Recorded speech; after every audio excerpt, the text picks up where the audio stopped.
Well, 5 on your health this morning, and you just heard Kellyanne say wind chills in the single digits tomorrow morning. So how do you decide what you're going to wear when you go out to exercise in weather like this? Of course, there are big swings in temperature this time of year. Here with advice is Dr. Miho Tanaka, a sports medicine specialist at Mass General Hospital. Doctor, thank you so much for joining us. First weekend of the month. We are seeing those big swings between spring-like temperatures and then wind chills in the single digits. What's the sweet spot in terms of a temperature range for working out outdoors?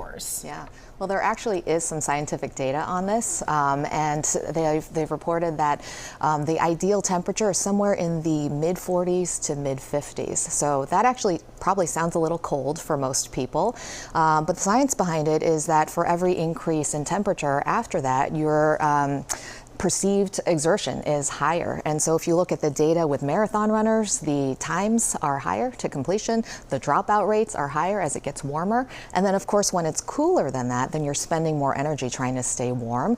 And so those times are increasing there as well. So that's kind of the range. But the important thing to know is that it varies by person. So people have different set points where they're comfortable. And so you don't have to stay fixed within that. And additionally, you also have to think about things in addition to the temperature. So you have to think about humidity. So if it's more humid, it's going to feel warmer. If there's a lot of wind, it's going to feel cooler. And so I think when you're thinking about whether you're going to run outside, you have to consider all of those factors in addition to things like precipitation as well. So I remember once I ran outside and it was 4 degrees, and that was probably a little crazy, but there are people who do that all the time.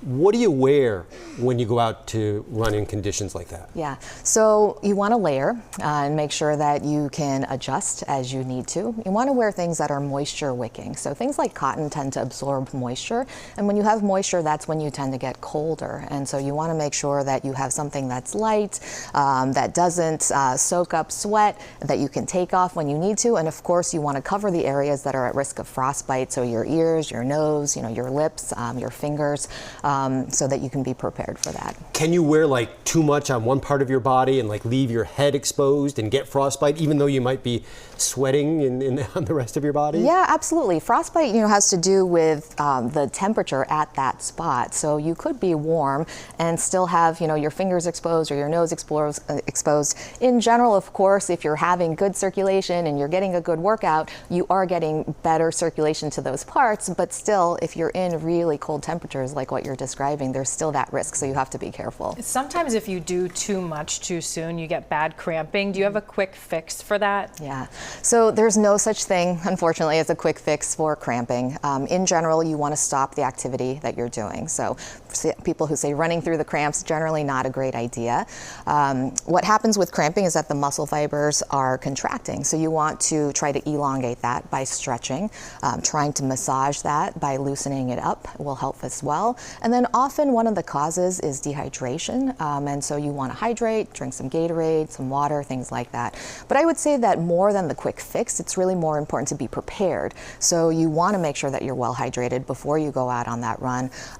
Maybe try to decrease your caffeine intake because that can be dehydrating as well. And then be aware of the weather conditions that can increase your risk of cramping as well. Yeah.